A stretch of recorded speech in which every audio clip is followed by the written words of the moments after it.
Hello, welcome to today's episode of Nutrition. I am Iris Kipchumba, and in today's episode, we are diving into the topic nutrition, education, and counseling. Um, as a student, understanding the basics of nutrition is the key. So let's explore all about nutrition, education, and counseling and how it's important. At the end of this, you should gain the ability to define nutrition education and nutrition counseling, recognize the importance of nutrition education and counseling, and understand methods used in nutrition education. So let's define what's nutrition education. So, nutrition education presents general information related to health and nutrition, often to groups in clinic, waiting rooms, and or community settings. Educators may be trained counselors or health volunteers who deliver prepared talks on specific topics, often using visual aids. They should encourage the clients to ask questions and direct them to additional information as needed. So, when we take a look at the importance of nutrition education improves health of infants, children, and mothers. It also strengthens immune systems. There also be safer pregnancies and childbirth. It also lowers the risk of non-communicable diseases and increases longevity. So, um, well, when we take a look at what is nutrition counseling is a two-way interaction through which a client and a trained counselor interpret the results of nutrition assessment, identifies nutritional individual needs and goals, discuss ways to meet those goals, and agree on next steps.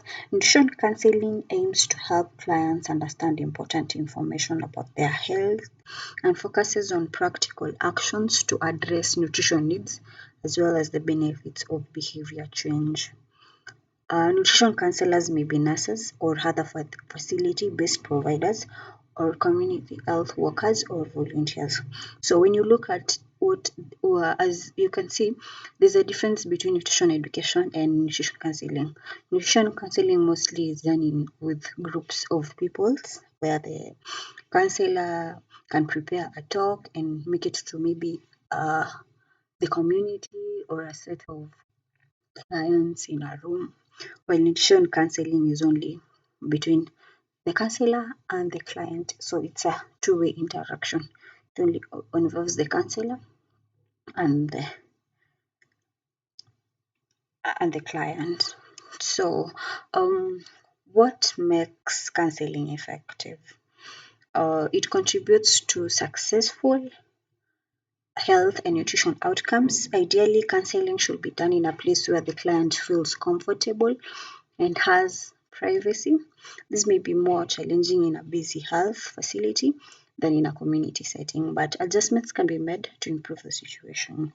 Counselors should be trained to understand and use support materials such as flip charts, counseling cards, take-home brochures, data collection forms, and referral forms effectively. So we have some of the ethical principles when you're doing counseling to your clients. So one is you provide accurate information. So the client should be able to trust the counselor's words and actions are truthful and reliable. So another one is to keep the client information confidential. So the clients need to know that the counselors will keep their information confidential except as needed for their treatment or recovery. You should also respect clients' autonomy. Clients have the right to make their own decisions without coercion.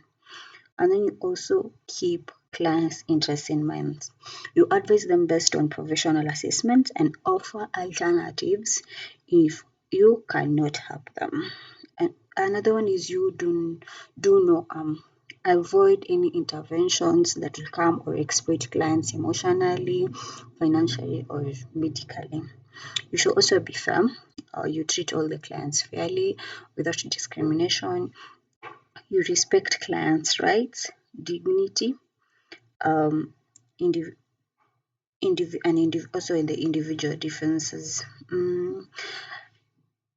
The foundation of effective counseling is asking questions about the client's symptoms and situation to be able to give appropriate information and support the client to make healthy choices at home. Just telling people what to do doesn't mean that they will do it, because knowledge is not enough to change behavior. Counselors need to not only know what messages are appropriate, but also how to prioritize those messages depending on clients' need and how to deliver them effectively in a short time.